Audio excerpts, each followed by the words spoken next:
Nay, kain lang ako sa labas ha. Ikaw lang mag-isa. Baka kasama mo jowa mo. Tapos mabubuntis ka. Ano na yung pag-aaral mo? Hindi pa ka nakalabas. Tapos na agad yung storya ng buhay ko. Ako lang mag-isa, Nay. Uy, wala naman akong jowa. Sinungaling.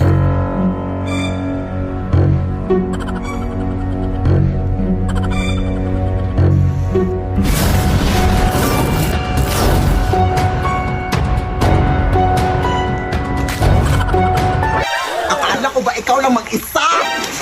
Sino ka? Jowa mo ba anak ko? Jowa? Ew! Habal-habal driver lang ako manang, uy. Hinatid ko lang yung anak mo dito. Ang dami mo namang in-order na. Wala ka namang pera. Huh? Sino bang may sabing mahal mo McDo? Eh, may Max Savers sulit busog meals naman, Nay.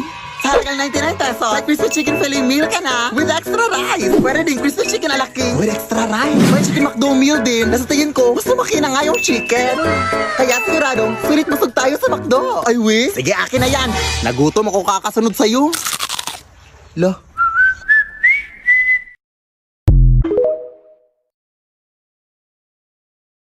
Alak! Baka maputulan na tayo ng kuryente ngayon! Bayaran mo na yung kuryente! Wala, sige na! Bilisan mo!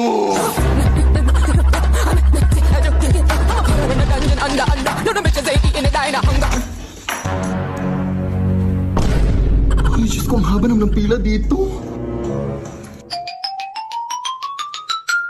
Hoy, hoy, hoy! Bawal yan! 1 hour later. Good morning, ma'am. Lunch break na pala, ma'am. Naputa na ako. Baka pwede pong pasingit na lang ng bayad. Sige, mag-aantay na lang po ako.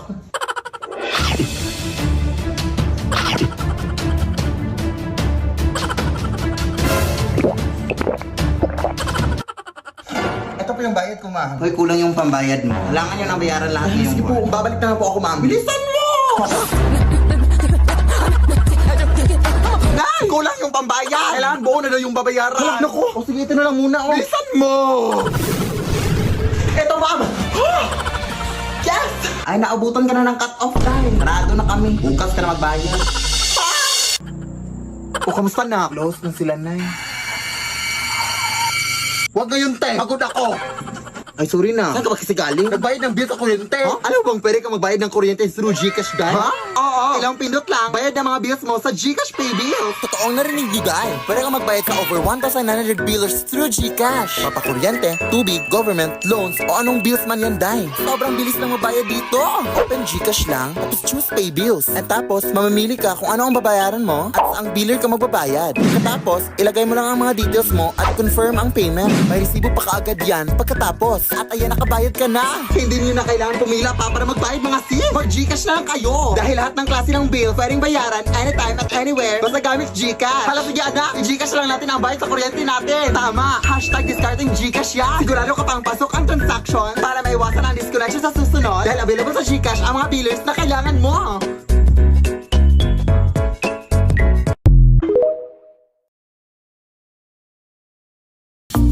Huwag kang dumaan dyan. Madaming mga multo dyan. Baka mapaano ka, ha? Ay, ito lang yung daan papunta sa amin ate. Ay, bahala ka. Uy, Ang tigas ng ingron mo, bahala ka. di naman ata totoo yan.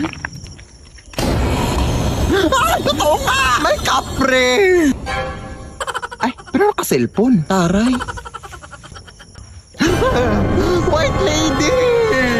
Pangit. Ala, maldito siya. Ah, tek-tek! Hindi po ako buntis, maawa ka! Bakla po ako! Kala akong babae. Bakit naka-cellphone silang lahat? Anong meron? Ate, anong meron? Bakit naka-cellphone lahat ng mga multo dito? Ay, nagbabakasakali yan silang lahat na makanalo ng iPhone 16 o maging next millionaire ng CP. Check mo kasi tong account ng CP Color Game. May mga iba't ibang games at mga challenges sila na may mga exciting prizes. Kaya kung gusto mong manalo, check mo yung account nila. Go!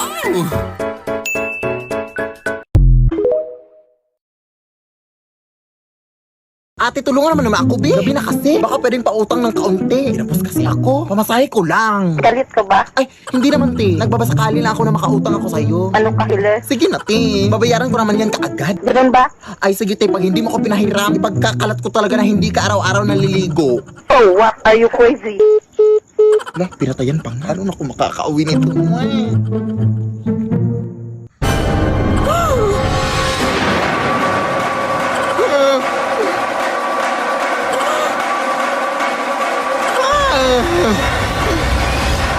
mo pahiram ng pera?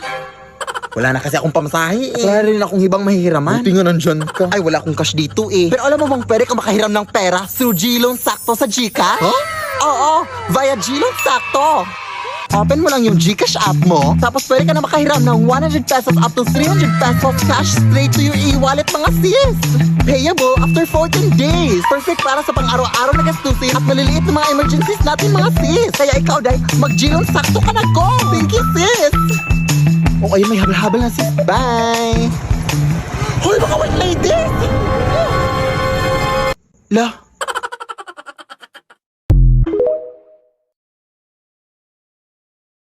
Hi, Lola! Oy, sino ka? Wala pa akong pambayad sa utang ko. Yung lola mong makakalimutin? Ha? Anong utang? Apo mo to, oy. Ay, hindi na kami nagja-jumper ngayon, ha? May sarili na kaming kuryente. Lola! Ay, apo! Ikaw pala yan!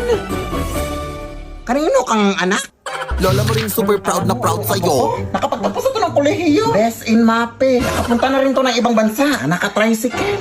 Nilakad na din ang apo ang buong Pilipinas. Na nakabot. At nakipagsuntukan na rin to sa mga tigre at oso.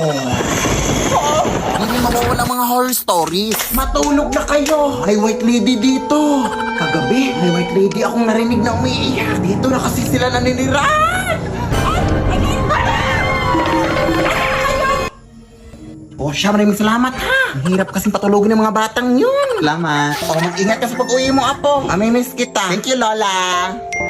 O, ayan, meron na namang nag-text. Oh, sabi nanalo daw ako ng pera sa Gcash. I-click ko lang daw tong link. Ay, hala, huwag mo i-click yan lang. SMS spoofing scam yan. Ano yun, apo? Ang SMS spoofing scam lang ay nangyayari kapag direktang kumukonekta ang mga scammers sa mga cell tower gamit ang mga tinatawag nating IMSI catcher. Magpadala ng SMS ang mga ito na nagpapanggap na galing sa mga legit na institution like banks and e-wallets kagaya ng Gcash. Ang mga messages na ito ay may kasamang link na kadalasang nagsasabing may problema sa account mo, may mga fake rewards, at iba pa. Tapos may kasamang link. Kaya mag-ingat kayo sa mga SMS spoofing scams ha. Huwag pipindutin ang mga link na yan. Tandaan, hindi nagsasend ng link ang official Gcash. Ay, ganun ba, apo? Maraming salamat sa pagbabala. Siyempre, Lola, mag-doble ingat tayo ngayon sa mga scams na yan. Sige na, Lola, mauna na ako ha. Sige, apo, mag-ingat ka. Ayan na, nakaka-cellphone mo yan.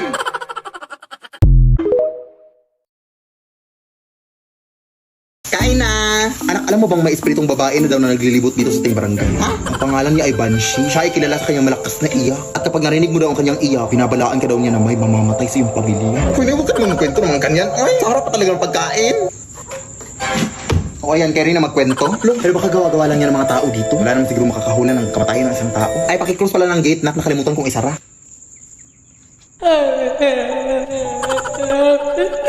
Uy, sino ka? Hindi ka totoo! Nay! Alin ba yung setong babae? Nay, okay ka lang ba? Diyos ko! Nabulunan ako sa binili mong manok, oy! Ay, akala ko mamatay ka na. Bakit may buto to? Di ba sabi ko sa'yo na boneless chicken yung bilhin mo? Sorry. At saka sino ba yung iyak na iyak sa labas?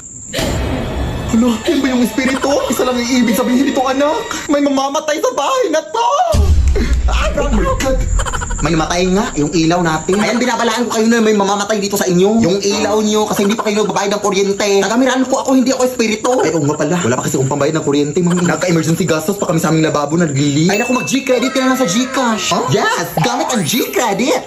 Kayang mabayaran ng kuryente kahit kinulang. Easy bayaran ng interest dahil mababa lang din ang tubo. At 0.17% interest daily. Kapag mas maaga magbayad, mas maliit ang interest. Kada 1,000 pesos na hihiramin, 1.7 pesos lang ang interest araw-araw. Easy magbayad dahil kapag hindi agad-agaran ang bayad, kahit 10% minimum amount due muna ang bayaran, okay lang.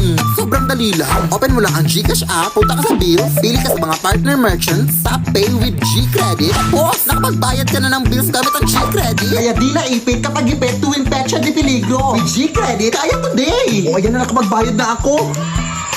Salamat, ma'am. O, siya. Pero hindi lang pala kuryente yung namatay. Pati pala yung kukom sa paa.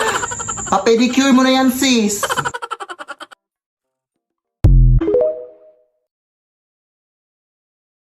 Ang hirap din kasi ng exam ni Ma'am Lilia kanina. Kaya nga. Pero narinig mo na ba yung chismis day na aswang daw yung si Ma'am Lilia? Uy, grabe na yung chismis na yan. Naalala mo dati, nangangamoy bulok yung classroom natin, di ba?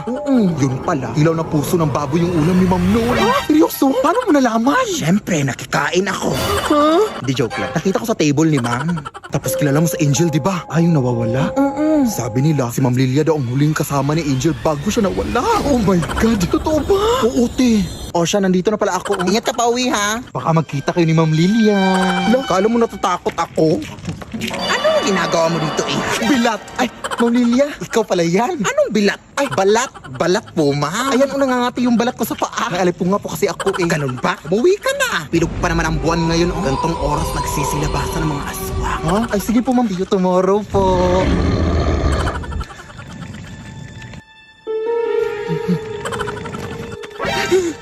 Ma'am Lilia?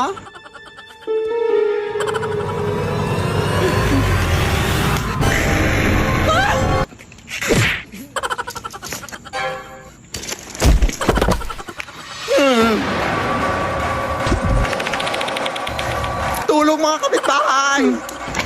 Nice! Open the door! Sino ba yung nambubulabog dyan? Uy, Ma'am Lilia, ikaw ba yan? Bakit di pa nauwi anak ko?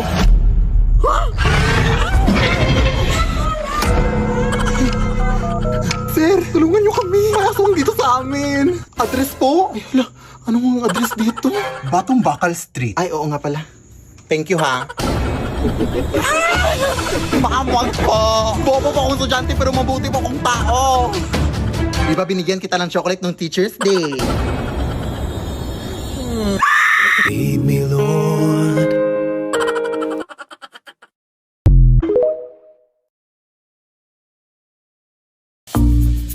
Bakla! Puki ng aso! Ano ba? Ginagawa mo dyan, te? Nag-aaral ako para sa exam bukas, Day. Ay, may exam ba? Oo, Day. Ano bang ginagawa mo dito? Napadaan lang. Napadaan? Ay, wao na akala mo sa bahay namin highway, iskinita, ganun. Ito naman. Galing ako dun sa lamay sa kabilang barangay. Ah! Talagang dito ka pa nagpagpag sa bahay ko! Ano ba yung iniinom mo, te? Tubig o kanal? Ang baho! Lo, pero sino ba yung namatay, Day? Uy, Yung babaeng nalunod kahapon. tulog ka ba? Pero bakit dito ka pa nagpagpag? Bakla sundan ka dito. OA mo, te. Marami naman kaming umuwi na. Ano, susundan niya kaming lahat? Ano yun, multitasking? O siya, uwi na ako, te. Nangangamoy kanal na ako. Si bakla naman. Pumunta lang talaga dito para magpagpag. Day, ikaw ba yan? Ate!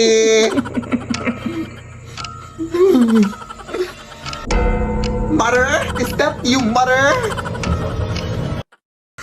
Ano, babad na ako dito, oh. Baka pwede mo namang... Hoy, ano daw? Anong pwede mo namang...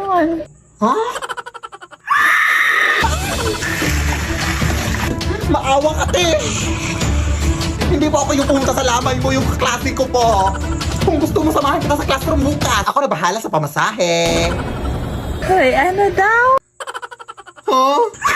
Lead me, Lord.